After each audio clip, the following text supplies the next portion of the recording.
Բարև ձեզ, Եվրադաշինքի համայնքապետի թեկնածու Լևոն Բարսեղյանն է մեր հյուրը։ Բարև ձեզ, պարոն Բարսեղյան։ Անդրադառնանք քաղաքի խնդիրներին, տնակների, համայնքային տարածքում անօրինական կառույցների եւ հողազավթումների խնդիրն ինչպես կարելի է լուծել վերջապես եւ դրա կարգավորումն ինչպես է լինելու։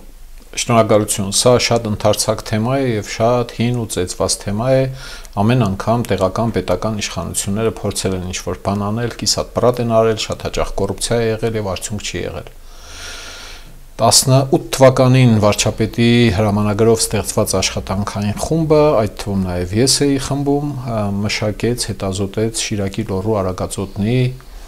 ուրեմն համայնքապատկան տարածքներում ժամանակավոր կացարանների վիճակագրությունը պարզեց, թե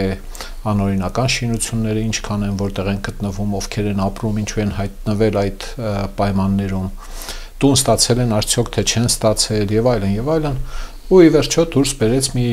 պատկեր, որը ասում էր, որ 7000-ի չափ, 7050-ի չափ, ուրեմն տնական տնտեսություն կա այս 3 մարզերում, դրանց ուղիղ կեսը Գյումրի քաղաքում էր 3500 եւ դրանցից 2500-ում ապրում են ընտանիքներ։ Դա 19 թվականի հունիսին էր։ Հետո գուցե ինչ-որ աճ եւ ինչ-որ միգրացիա տեղի ունեցել է։ Ավելի ուշ կառավարությունը մշակեց եւ ընդունեց որոշում, որի մեջ նկարագրում էր այդ բոլոր խնդիրների լուծումների ուղղությունները, խմբերը, ծախսային ուղղությունները, այդ թվում բնակարանների գնման վկայականներ, սոցիալական բնակարանների կառուցում, դատարկ մնացած տնակների հեռացում, նույնիսկ լուծում կար, երբ նախատեսվում էր, որ եթե մարդու տնակը կամ կցակառույցը կամ տնակի տեղում կառուցած ապօրինի բնակարանը գլխավոր հատակագծի հետ անլուծելի կոնֆլիկտ չունի, այսինքն կարելի է գլխավոր հատակագիծը փոփոխել ինչ-որ չափով, որպեսզի այդ մարդու տունը չքանդվի եւ այդ մարդը այդ տունը սեփականաշնորհի տագի հողը համայնքապետարանից ստանա նվիրատվություն կամ գնի մատչելի գնով, որպեսզի այդ խնդիրը այդ մարդու մասով կամ այդ ընտանիքի մասով լուծվի։ Շատ ամոթալի է, որ անցած 40 տարիների ընթացքում այս խնդիրը արմատապես չի լուծվել։ Քաղաքի տարբեր թաղամասերում մնացել են տնակներ, լքված տնակներ, ժանգոտ տնակներ, կցակառույցներ, ավերակներ, քանդած մետաղյա հազարումի աղբ, եւ ես վստահ եմ, որ քաղաքային իշխանությունը զգալի անելիք ունի այս մասով, հարաբերություններ ունենալ նաեւ իհարկե պետական իշխանության համապատասխան մարմինների հետ, միջազգային կազմակերպությունների հետ, զանազան հիմնադրամների հետ, որպեսզի այս խնդիրը հնարավորինս արագ լուծվի, առանց կոռուպցիայի, որովհետեւ կոռուպցիայի հետ սինթեզված այս խնդիրը եկել հասել է մեր օրերը։ Եթե շատ խորանանք պատասխանատվության հարց լինի, ահագին մարդ պիտի պատասխանատվության ենթարկվեր այս 40 տարվա ընթացքում այս խնդիրը արմատապես չլուծելու համար, երբ ահռելի միջոցներ են եկել հասել Գյումրի քաղաք, ճիշտ է դրանք թալանվել են նաև մինչև Գյումրի հասնելը, բայց Գյումրիում դրանք զգալիորեն թալանվել են։ Բարեբախտաբար կառավարության որոշումը, որը ես հիշատակեցի, լուծման ուղենիշերը ահագին հստակ սահմանում է։ Այլ խնդիր է, որ տարիների ընթացքում գուցե այդ որոշման մեջ փոփոխությունների կարիք կա, այդ որոշման կայացմանը խանգարել է որոշ արտաքին խնդիրներ եւ այլն։ Այսինքն սա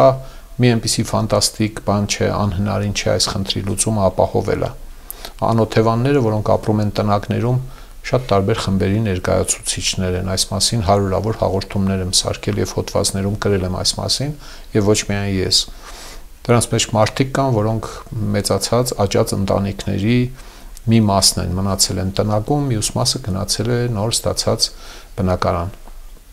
Մարդիկ կան, որոնք ընդհանրապես Գյումրիի հետ կապ չեն ունեցել, որոշել են գալ Գյումրիում ապրել, պայմանները եղել են, մարդիկ տնակ են ճարել, ձեռք բերել, պոգել միտեղից, տարել միտեղ դրել, մեջը ապրում են։ Մարդիկ կան, ովքեր բնակարանը ստացել են, վաճառել են, մտել են տնակի մեջ են ապրում,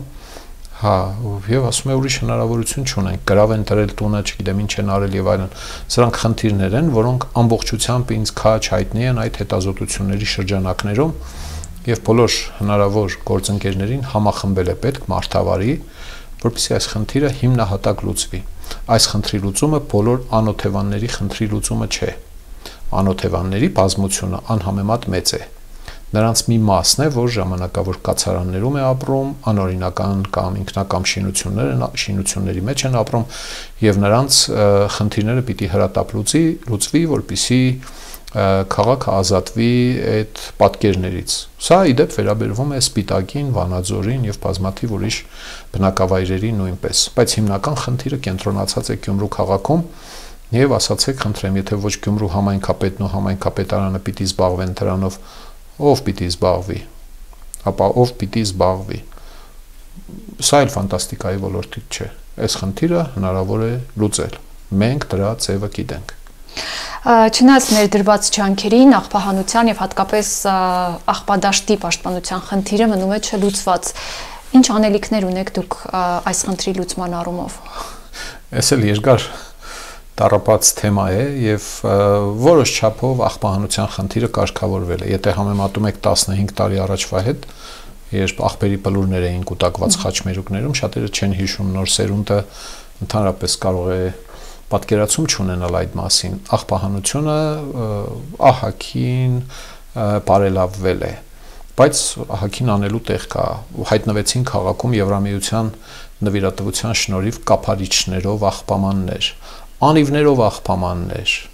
Դրանք հայտնվեցին ընդամենը 1-2 տարի առաջ, 21-րդ տարի 1/4 անցնում է, նոր մեզ մոտ նման բաներ են հայտնվում։ Դրանց կարիքը մեծ է, այսինքն պակաս է դրանց թիվը, պիտի ավելացնել։ Աղբի վերամշակման գործարան շատ թանկարժեք հաճույք է, սա երկարաժամկետ հեռանկարում ես շատ հնարավոր եմ համարում։ Էլի նույնը, միջոցներ հայթայթել, բերել, սարքել։ Ես այդ միջոցների տեղերը գիտեմ, միջազգային մի շարք հիմնադրամներ եւ ֆինանսավորման աղբյուրներ կան։ Ծայրահեղ դեպքում դրանք վարկային միջոցներ պիտի լինեն։ Ավստրիայում եւ եվրոպական շատ զարգացած քաղաքներում, համայնքներում աղբը վերամշակվում է 97%-ով, 95-97%-ով եւ ամենատարբեր ուղղություններով օգտագործվում է դա։ Աղբի սորտավորման ավանդույթ ներմուծել գյումրեցիների շրջանում։ Նույնիսկ այն դեպքում, եթե այդ սորտավոր աղբը օգտագործելու հնարավորություն չկա, բայց ես վստահ եմ, որ ահագին բան սորտավորելուց հետո արդյունավետ կարելի է օգտագործել։ Հիմա էլ ինչ-որ աշխատանքներ կան, բայց մասնավոր անհատական մակարդակում է դա տեղի ունենում։ Գյումրու աղբավայրի հետ կապված այդ խնդիրը նույնպես շատ հին է, 1000 անգամ խոսվել է եւ դրա միակ կարգավորումը եղել է բուլվարային թաղամասում աղբավայրի կողքը 1-2 շարք բարդի տնկելը։ Այդ բարդիներն էլ չգիտեմ ինչի հավես չունեն, էլի արագ ինտենսիվ աճելու եւ բարդիներով արդյոք հնարավոր է պաշտպանել թաղամասը թափառող սավառնող աղբից եւ ծխից հատկապես։ Բուլվարայինի ժողովուրդը այս մասին միշտ խոսել է։ Սա նշանակում է, որ նախ աղբի մշակման, դեռ վերամշակման մասին չեմ խոսում, հա, աղբատաշտի մշակման հարցում լուրջ բաց թողումներ կամ թերություններ են եղել կամ ոչ մի բան չի եղել։ Աղբես կողմ կրշտել են, կողմ կրշտել եւ իհարկե նոր աղբավայրի մասին պիտի մտածվի, աղբի վերամշակման գործարանի մասին էլ ասացի։ Առնվազն կոնե պիտի ցանկապատվի ինչ որ մի բարձրությամբ, որպեսի սկզբնական փուլում կարճաժամկետ հեռանկարում, որպեսի այդ աղբը հնարավորինս զսպվի այդ տարածքում։ Վառելու հետ կապված այդ անընդհատ վառվում է, երևի մտածել են, որ դրանով աղբի ծավալը կնվազեցնեն, այս խնդիրները շատ լուրջ են։ Եվ մեր նախընտրական ծրագրում մենք սա հատուկ հատկանշում ենք, որովհետև անհնար է ունենալ որակյալ քաղաք,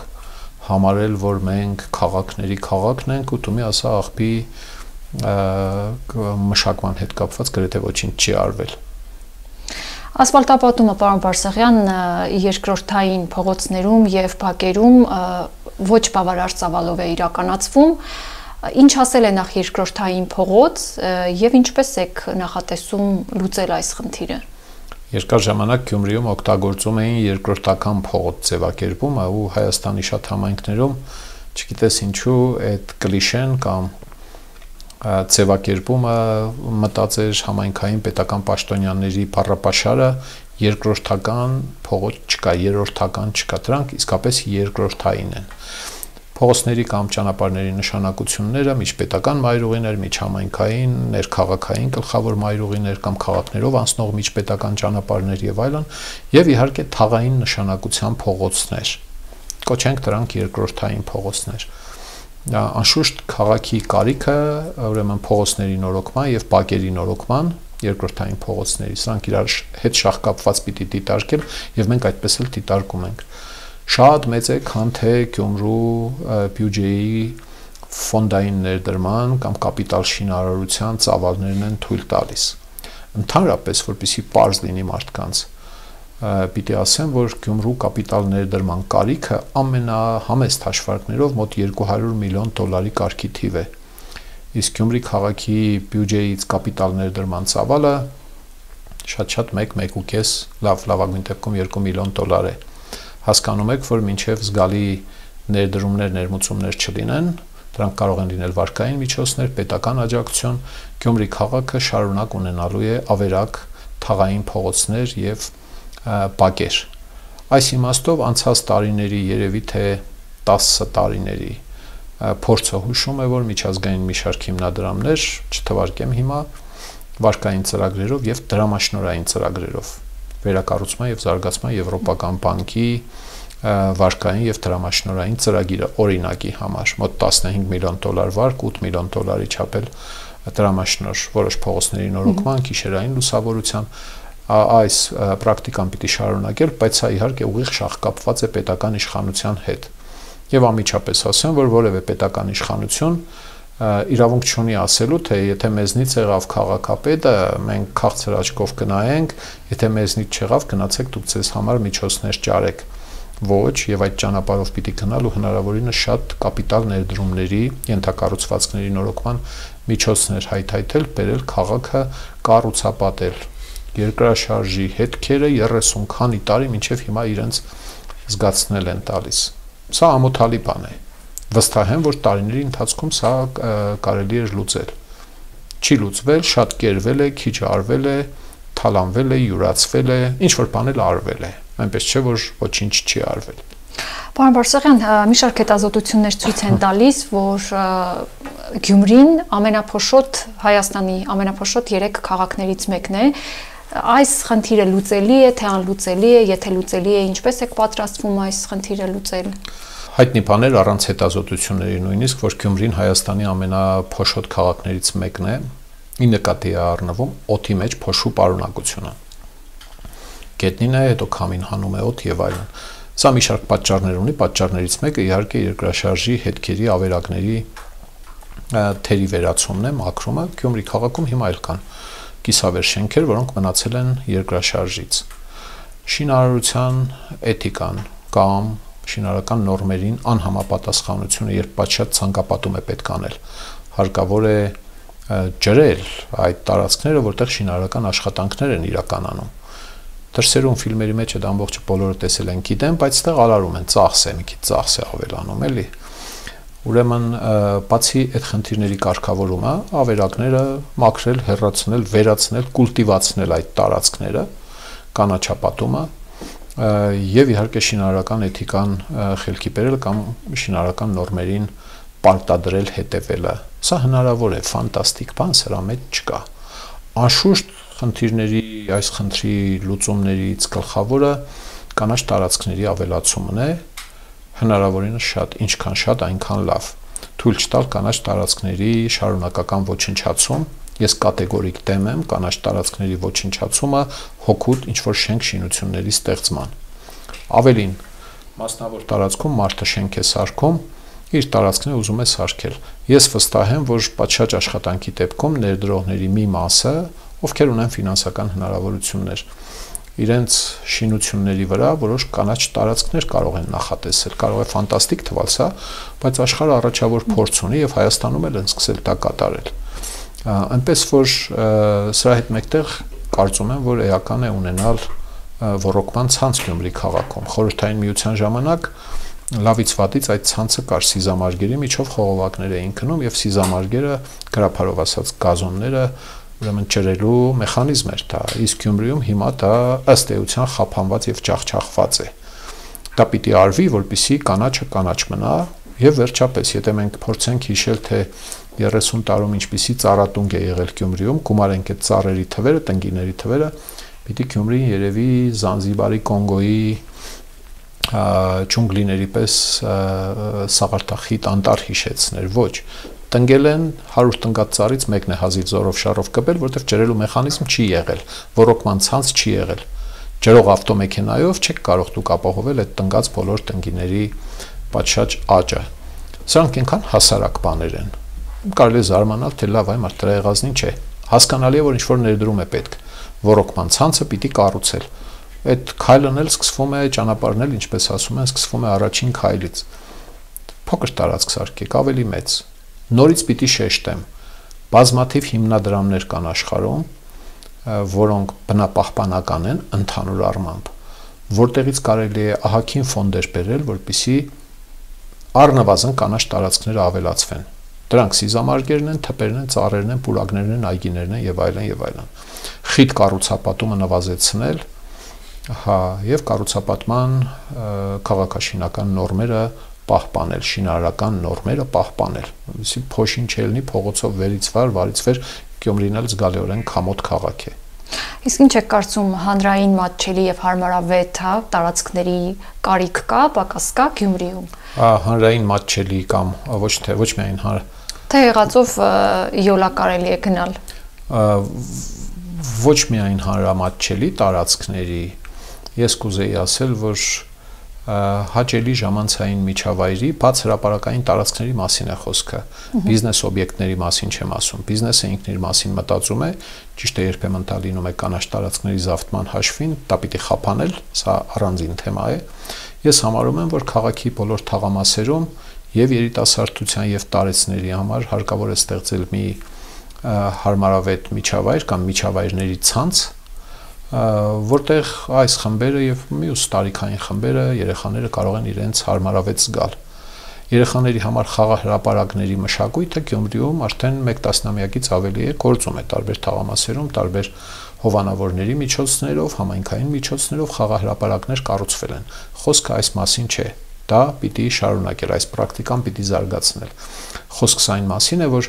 պիտի ինչ-որ բացօթյա հատկապես տարածքներ լինեն, որտեղ լինի ժամանց անցկացնելու հարմարավետ վայր, որտեղ ծխելը պիտի արգելված լինի։ Որոշ տեղերում գուցե նաև կենթանիների զբոսանքը արժե, որ արգելված լինի։ Բացօթյա կինոթատրոններ, փոքր թատրոններ 20, 30, 50 տեղանոց ակումբային, ինչ-որ բացօթյա տարածքներ, ես իմ խաղահրապարակներ, ինչպիսիք տարեցները գիտեն իրենց կենսագրությունից, ջահելները գիտեն ըստ երևույթին ֆիլմերից, որտեղ ահել ջահել իրենց լավ կզգան խաղեր, 1000 ու մի ստացիոնար տրված, շախմատ է, նարդի է, SN է, սա բարդ բան չէ։ Տարածակազմակերպման, տարածքը մարդկանց համար հրապուրիչ մարդակենտրոն, մարդավայել դարձնելու 1000 ու մի օրինակներ կան աշխարհի 50 երկրներից, որտեղ եղել եմ, հավաքել եմ լավագույն օրինակների լուսանկարներ եւ ցանկացած մեկը կարող է դրանցից օգտվել։ Բարդ բան չկա դա անելու համար։ Գերեզմանոցային տնտեսությունները բազմաթիվ խնդիրներ ունեն, անկանոն թաղումները եւ այլն, ինչ է կանելու այս մասով։ Գերեզմանոցների թեման Գյումրիում այն թեման է, որը շոշափելիս ամեն անգամ ինչ-որ մարդիկ նեղանում են։ Օրինակ, ես պատկերացնում եմ եւ գիտեմ ձևը այնպես անել, որ գերեզմանոցի աշխատողները այն շարքային տղերքից, ովքեր փոս փորելով են զբաղված, ստանան արժանապատիվ մարդավայել աշխատավարձ, ոչ թե նվազագույն աշխատավարձի չափով փողը, երբ ստիպված են լինում սքավորներից ինչ-որ լրացուցիչ թեյավճարներ փողեր վերցնել։ Ինչու հնարավոր չի եղել մինչև հիմա Գյումրի քաղաքում այդ աշխատակազմին մարդավարի աշխատավարձ ապահովել։ Բարդ բան չկա ստեղ։ Այս սխեմաները պիտի վերացնել։ Անհայտ գերեզմանների վրա թաղումներ անել կամ մոռացված հին, հետո անցնում է տարիներ, հարազատները գալիս տեսնում են, որ այդ գերեզմանը չկա, ուրիշ գերեզման այնտեղ հայտնվել, ջրագծերի վրա թաղումներ անել, այս պատմությունները հայտնի են։ Կամ վերջապես ինչ է պետք, որպեսզի Գյումրու 3 գերեզմանոցները պատշաճ քարտեզագրվեն։ Շիրիմները, անունազգանունները եւ այլն, սրանք շատ կարեւոր բաներ են այս տնտեսությունները կառավարելու համար։ Այնինչ ստացվում է այսպես, որ մարդիկ ուրեմն հարգում են իրենց հանգուցյալներին, բայց քաղաքը կարծես չի ուզում լուրջ վերաբերվել այս տնտեսությանը։ Աղբահանությունը, իհարկե կան մասնավոր ծառայություններ, որոնց կարելի է վճարել գնան ինչ-որ աշխատանքներ անեն, բայց ես համարում եմ, որ գերեզմանոցային տնտեսությունները պիտի պատշաճ կառավարվեն։ Աղբահանությունը պիտի նորմալ լինի, բարեկարգումը պիտի նորմալ լինի, քարտեզագրված պիտի լինի եւ այլն եւ այլն եւ այլն։ Սա հնարավոր բան է, ոչ մի ֆանտաստիկ բան չկա ստեղ անելու ու ինչ որ շատ մեծ ծախսերի հետ էլ կապված չէ սա։ Բայց այդ թափտպված վիճակը ինչ եղել է մինչև հիմա շարունակում է պահպանվել։ Ինչ է նման, երբ երկու գերեզմանոցները գտնվում են միջպետական ճանապարհների եզրերին եւ թաղումները եկել հասել են ճանապարհի բերանը։ Եթե որևէ մեկը կամենա մտնել գերեզմանոց, մեքենան կանգնեցնում է արդեն փողոցի մեջ։ Այսինքն մտնում է երթևեկելի գոտի, թողնում են դեռ մեքենան մի քանի ժամ շարունակ եւ դրանով խոչընդոտում է երթևեկությանը։ Ինչու է այդպես եղել, որովհետեւ ժամանակին նորմալ չի կառավարվել սա։ Կարելի է անտեսել, ասել, դա անուղելի, անհնարին մի բան է, բայց այդպես շարունակել չի կարելի։ Մարդիկ կան, որ նեղանում են այս թեմայից, բայց այս թեման պիտի լուծվի, այս խնդիրը պիտի լուծվի։ Տեղի բացակայության խնդիրը ինչպես եք պատկերացնում։ Դե նոր գերեզմանոցի մասին շարունակ խոսվել է, քաղաքի եզրերին տարբեր տիրույթներ են հետազոտվել, մասնավորից գնելու, այնտեղ նոր գերեզմանոց կազմակերպելու, օրենքով սահմանված տիպի գերեզմանոցներ, որոնք ստանդարտ չափեր ունեն, բան են առաջվա նման չի լինելու, տեղը պիտի որոշի համայնքային իշխանությունը, գլխավոր ճարտարապետ, ինչ է անունը, տարածքային կառավարման եւ ենթակառուցվածքների նախարարություն արդյունավետ լուծում գտնելու համար։ Չհաշված այն, որ մասնավոր գերեզմանոց է ձևավորվել քաղաքից ոչ հեռու, կարող են այդպիսի ծառայություններ ավելանալ։ 2-ից 3 տարի առաջ նոր գազելներ է ստացել քաղաքը, բայց հասարակական տրանսպորտի հարցը շատ հեռու է արդյունավետ լինելուց, արդյունավետ գնահատելու համար, բոլորը միշտ խոստացել են այս հարցը լուծել, երբ կան քաղաքային իշխանության, դուք ինչպես եք լուծելու։ Ես ժամանակին իմ համեստ ներդրումը ունեցել եմ այդ սուբվենցիոն ծրագրերով այդ գազելները Գյումրի բերելու համար, եթե չեմ սխալվում, 65-ն էին, եւ այն ժամանակ մեր հաշվումներով կարծում եմ մոտավորապես 100-120 այդպիսի մեքենա եւս պետք էր եւ հիմա պետք է, որպեսզի պատշաճ ուղևորափոխադրում լինի Գյումրի քաղաքի ներսում ամբողջությամբ։ Սա նաեւ ծախս է, մարդիկ են պետք, աշխատակազմ է, որը պիտի սպասարկի այդ այսպես կոչված ավտոբուսային պարկը։ Անհնարին բան չկա այստեղ, նույն ճանապարհով, էլի սուբվենցիոն ծրագրերով կարելի է ձեռք բերել լրացուցիչ ավտոբուսների կամ միկրոավտոբուսների քանակը եւ քաղաքը ապահովել բավարար քանակությամբ փոխադրամիջոցներով։ Այլ հարց է, որ քաղաքի փողոցները ամբողջությամբ կարգի բերելու դեպքում է, որ կարելի է ակնկալել ավտոբուսներ եւ երկար ավտոբուսներ, ինչպես Երևանում են փորձում հիմա ներդնել, ահա սրա հետ կապված շատ կարևոր խնդիր է նաև ուղևորափոխադրման ռեժիմի կարգավորումը, ժամերը։ Իմ համոզմամբ եւ մեր ծրագրով ուղևորափոխադրումը համայնքային պիտի լինի առավոտյան ժամը 7-ից մինչև երեկոյան առնվազն ժամը 23-ը։ Հազար ու մի մեխանիզմ կա, շատ ուշ ժամերին կարող է այլ վճարով գործել, բայց քաղաքացիները ճշգրիտ պիտի իմանան րոպե երբ է մոտենում հերթական ավտոբուսը կամ միկրոավտոբուսը, երբ է հեռանում։ Կուտակումներից խուսափելու համար պիկ ժամերին պիտի ինտենսիվ գնանք, ոչ պիկ ժամերին ավելի թեթև շեշտում եմ, ոչ մի տիեզերագիտություն, քվանտային մեխանիկա, գենային ինժեներիա սրա համար պետք չէ։ Աշխարհը փորձ ունի, այդ փորձը պիտի վերցնել կիրառել։ Հավես չունեք անելու, ինչ պատճառաբանություն ասեք, հորինել եք մինչև հիմա։ Դիմում եմ նախորդ իշխանություններին, բոլոր նախորդ իշխանություններին։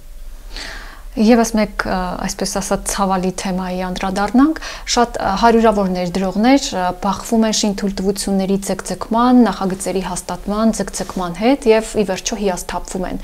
Ինչ անել, որպեսզի գործող համակարգը փոխվի։ Գյումրիում շինարարության թույլտվության process-ը մի դժոխք է իրականում։ Շատ-շատերի հետ եմ խոսել, ինքս էլ եմ բախվել այդ խնդրին։ Բոլոր էսքիզները շինարարության, մանավանդ եթե շինարարության տարածքը քաղաքի պատմական միջուկն է,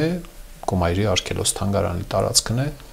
մի քանի ատյաններով է պատտվելու արժանանախագահության, դրական եզրակացության, հետո նոր վերածվի նախագծի, հետո նոր շինթույլտվություն տա համայնքի ղեկավարը։ Անցած տարիների փորձառությունը հուշում է, որ այդ գործընթացը տևում է 2-ից 5 տարի։ Մշակույթի նախարարության ինչ-որ մասնագետի դուրը չի գալիս էսքիզը, քաղաքաշինության կոմիտեի մասնագետի դուրը չի գալիս այդ էսքիզը, այս պատը պիտի լինի հարևան պատին համահունչ։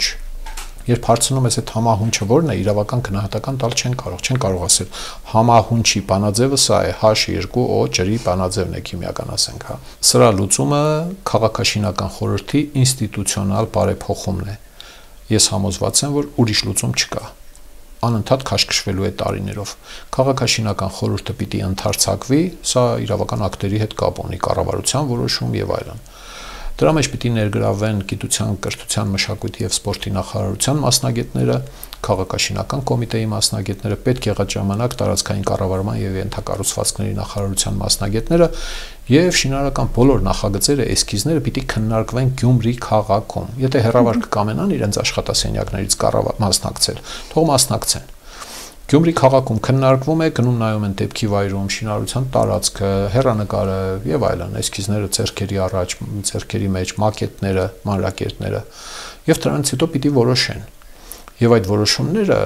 մեր պատկերացրածով պիտի տեղի ունենա հայտը ներկայացնելուց առավելագույնը 3 ամսյա ժամկետում, եռամսյա ժամկետում։ Չպիտի այդ մարդիկ տառապեն տարիներով, շեշտում եմ, չեմ չափազանցնում։ 2, 3, 5, 7 տարի տառապեն, որ իրենց շինթույլտվությունը ստացվի վերջապես այդ էսքիզը համապատասխանի զանազան մասնագետների, Երևանում տարբեր գրասենյակներում նստած մասնագետների ճաշակներին,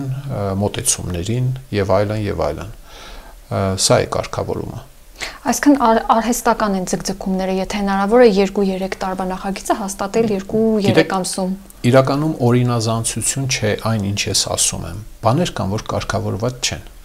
Մարդը իր կառուցելիք հյուրանոցի, ռեստորանի տան էսքիզը գծում է, քաղաքապետարանը նայում է, մարզպետարան գնում հասնում է ուրեմն 2 նախարարություններ, այնտեղ մասնագետներ են նստած։ Նայում են, ասում են, այս գույնը հարմար չէ, քարի գույնը։ Այս նախշը հարմար չէ։ Այս չափերը, այս ծավալները այդ տարածքին չեն սազում։ Տարեք վերամշակեք։ Այդ թուղթը եթե գալիս, թուղթը որն է էսքիզը։ Ուրեմն նախագծողը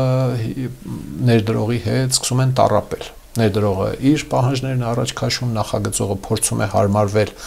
եւ ներդրողի եւ պետական իշխանության մարմինների եւ քաղաքաշինական խորհրդի պահանջներին ու առաջարկություններին վերամշակում են, նորից են ուղարկում։ Այն մի պաշտոնյայի դուրը սա չէր եկել, մի բան փոխել է, էլի դուրը չի գալիս, նորից են ետ ուղարկում։ Այդպես շարունակ գնում գալիս է, վերջապես կարող է էսքիզը բոլորի դուրը գա։ Դրանից հետո գալիս է նախագծի մշակման փուլը։ Այսպես եղել է տարիներ շարունակ։ Ուրիշ բան, որ մինչև հեղափոխությունը այդ հարցերը արագ էին լուծվում, որտեղ կաշառք կար։ Կաշառքով տալիս էին դժգոհող պաշտոնյան ասում էր դուր հələ ես կանեմ էլի այնպես ինչպիսին ես կուզեմ որ ես չառարգեմ դրան եւ այլն հիմա այդ կաշառքը վերացել է ինչքան ինձ հայտնի է այդ ոլորտում վերացել է եւ սկսվել է իրենց կորբյուզեներ եւ գաուդիներ երևակայող պաշտոնյաների ժամանակաշրջանը սա լավը չէ սա տարեք փոխեք այս քարիկույնը լավը չէ այս համահունչ չէ եւ այլն։ Ու այդ մարդիկ ընկնում են կրակը։ Մի ամբողջ շղթայել նախագծի հաստատման process-ն է եւ դա ահռելի ժամանակ է տանում։ Օրենքի խախտում չկա, որ խորանում եք, իսկ սա նշանակում է, որ եթե կա հայեցողականություն, դե ճաշակի վեճ է։ Ասենք թե Գյումրիում մեկը տուն է սարքում եւ նախագծել է 3 մետրանոց պարիսպ։ Բերել է քաղաքաշինական խորհրդի նիստի 20-25 հոգի մարդ են։ Ես եղել եմ այդ խորհրդի նիստում, խորհրդի կազմում 5 տարուց ավելի։ Եվ մարդիկ նայում են, ասում են, գիտեք, բանուկ փողոցի վրա 3 մետրանոց պարսպով, փակ պարսպով շենքը, ոչ թե ճաղային պարսպով, հա, անընդունելի է, էլի, բանակցություն է, քննարկում ես նախագծողի հետ, դեր այդպես է ուզել, որ իր բակը չերևա, բացատրում ես, որ Գյումրի քաղաքին սա ու հասկանում եք, որ ավանդույթի վեճ է այստեղ տեղի ունենում, ճաշակի վեճ է տեղի ունենում։ Լավ, Գյումրիում եթե նույնիսկ հաղթահարվում է այդ վեճը, փողզիչումներ են անում, հա, ճարտարապետան նախագծային փողզիչումներ ասենք սրան։ Այդ ամբողջ պատմությունը գնալու է հասնի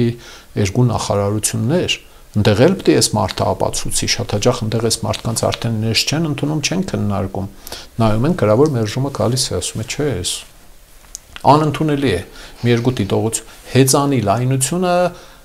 3 սանտիմետր պակաս է կարել գնացեք բան արեք էլի այս տեսակ բաներ են լինում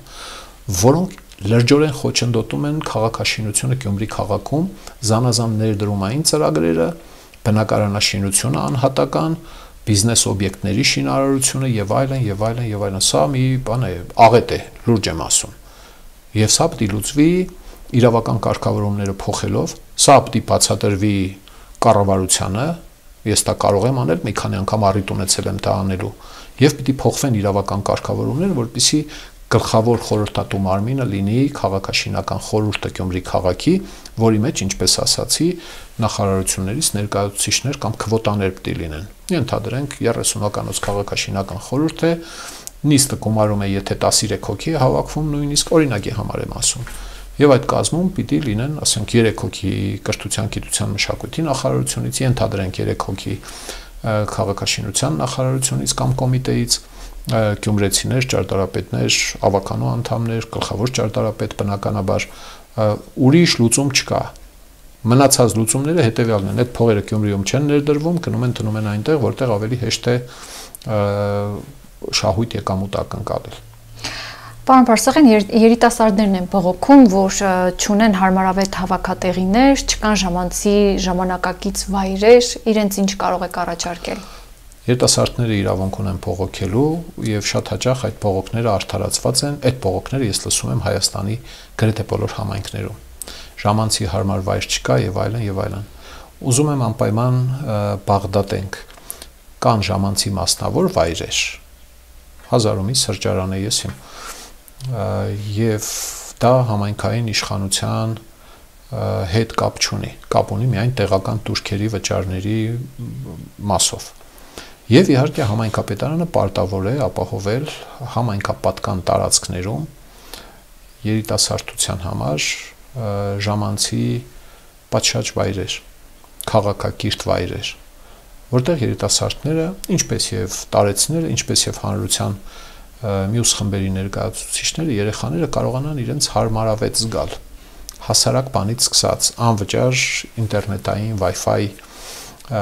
այսինչ պուրակում, այսինչ տարածքում, ծխելու արգելք, հարմարավետ նստարաններ, աղբամաններ, զանազան խաղեր, խաղերը ոչ միայն մեր ունեցած ավանդական, գուցե նաև մի շարք երկրներում շատ պոպուլյար եղող խաղեր, ֆրանսիական, ամերիկյան եւ այլն, տարբեր երկրներից ինչ-որ փորձի կիրառում։ Սա անհնարին չէ, ֆանտաստիկ բան չկա, ուղղակի սրա համար հարկավոր է շատ ուշադիր լսել երիտասարդներին, գուցե ինչ-որ հետազոտություն պատվիրել, հասկանալ, թե հատկապես ինչ է այս մարդկանց մտքին, որոնք ընդհանուր առմամբ ձևակերպում են այսպես. ժամանցի վայր չկա։ Հասկանում են, որ կա դժգոհություն եւ այդ դժգոհությունը լուծելու համար շահառուներին պիտի լսել։ Նախկին Կիրովի փողոցում գործող պատկերասրահը վաղուց չկա եւ արվեստագետները տասնամյակներ շարունակ բողոքում են ներկայանալի պատկերասրահի բացակայության պատճառով։ Հնարավոր է ինչ-որ բան անել կարգին պատկերասրահ ունենալու համար, թե եղած սրահներով պետք է բավարարվել։ Ես երեխա էի, նկարչական դպրոցում էի սովորում, երբ բացվեց այդ պատկերասրահը 81-2 թիվն էր, կարող է սխալվեմ մի քիչ։ Կիրովի նախկին հիմիկվա Ռիշկովի փողոցի միջնամասում Ծախմայթին ներքև իջնելիս իսկապես պատկառելի եւ ներկայանալի պատկերասրահ կար։ Հետո 2000-ականների սկիզբն էր, թե 90-ականների վերջերն էր, համայնքապետարանը որոշեց, որ այդ պատկերասրահը պիտի օտարի։ Հիմա մենք չունենք այդ պատկերասրահը, դրա տեղը զանազան խանութներ, բուտիկներ, չգիտեմ ինչեր են։ Եվ անցած 25, երևի 30 տարիների ընթացքում քաղաքի արվեստագետները, նրանք, ովքեր նկարչական արվեստի, կերպարվեստի ժողովուրդ են, քանդակներ, գեղանկարչություն, գրաֆիկա, նույնիսկ պերֆորմանսներ կարելի անել այդպիսի տարածքներում, այդ ժողովուրդը միշտ բողոքել է արդարացիորեն, որ չունենք պատկերասրահ, ինչ եղավ, ով կերավ, ինչի կերավ, իրավապահները պետք է պարզեն էլի, թե ինչպես կերան այդ պատկերասրահը, բայց դրա կարիքը կա։ Ինչ որ փոքրիկ սրահներ ստեղծվել են անցած տարիների ընթացքում, եւ մասնավոր, եւ համայնքապատկան, բայց վստահ եմ, որ դրանք ներկայանալի չեն, ցածր առաստաղով պատկերասրահ կա, որտեղ ցուցադրություններ են լինում, դե կարելի ասել, որ այդ է մեր հնարավորությունը, ոչ, պիտի քաղաքը ունենա ներկայանալի պատկերասրահ։ Շատ հաճախ Ասլամազյան քույրերի պատկերասրահի ցուցադրանքը հանում են, որ ժամանակավոր ինչ որ ցուցադրություն տնեն, այնտեղ դա էլ մի բան չէ։ Եվ սա լինելիք բան է, ֆանտաստիկ բան չկա սրա մեջ, հնարավոր է հասնել նրան, որ քաղաքը ունենա որակյալ պատկերասրահ, ներկայանալի պատկերասրահ, որտեղ ցուցադրվեն քաղաքի եւ հյուրերի կերպարվեստի մարդկանց գործերը։ Սա Գիտեք, շատ հաճախ ասում են բանը, էլի մենք արվեստների քաղաք բան եւ այլն, ցուցադրելու նորմալ տեղ չունենք, էլի, հա, այս միջանցքը այն մի շենքի գետնահարկը բերեք օգտագործենք, ցուցադրենք, ուրիշ հնար չկա։ Շատ ամոթալի ու ցավալի պատմություն է եղել այդ պատկերասրահի ոչնչացումը։ Իշխանությունները գիտեն, այնպես չէ, որ այս իշխանությունները այլ մոլորակայիններ են, իրավապահ մարմինների մասին է խոսքը։ Վերջապես կա պատմական հիշողություն, թող բացեն, գտնեն փաստաթղթերը, գտնեն, հանեն, եթե ապօրինի է վերացվել, դա վերադարձնեն քաղաքին։ Եթե օրինական է եղել, դա պիտի բարոյական պատասխանատվության դաշտում լինի, պիտի քննադատվի, պարսավվի, ամոթանք տրվի նրանց, ովքեր այդ ուրեմն պատկերասրահի գլուխը կերան։ Շնորհակալություն զրույցի համար։ Ես եմ շնորհակալ։ Իմ հյուրը Եվրադաշինքի համայնքապետի թեկնածու Լևոն Բարսեղյանն էր։